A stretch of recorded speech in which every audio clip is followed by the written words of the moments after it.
Wednesday, July 10, The Secret of Jesus' Ministry. Read Mark 1, verses 35 to 39. What important lessons can be taken from what Jesus did here? Mark 1, beginning at verse 35.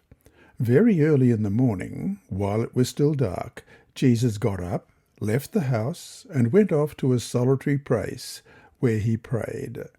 Simon and his companions went to look for him, and when they found him, they exclaimed, "Everyone is looking for you." Jesus replied, "Let us go somewhere else, to the nearby villages, so I can preach there also. That is why I have come."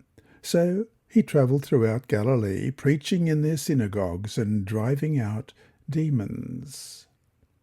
Jesus arose before sunrise and went out to a quiet, deserted location to pray.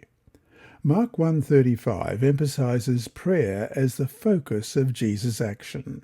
All the other verbal forms in the sentence are in summary form. He got up, went out, and departed, all in the aorist tense in Greek, signifying completeness. But the verb to pray is in the imperfect tense, a form used to express, particularly here, an ongoing process. He was praying. He kept on praying.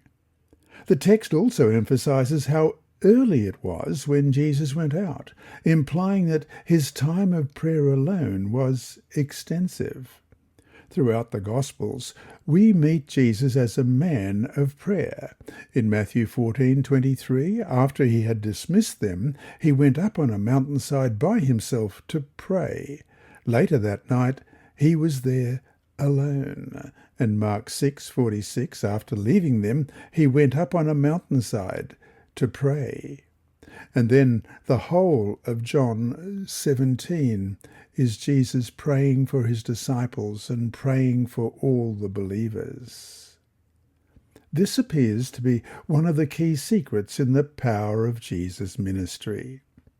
Read Luke 6 and verse 12. What does this teach about Jesus' prayer life? One of those days, Jesus went out to a mountainside to pray and spent the night praying to God. Many Christians have set times for prayer.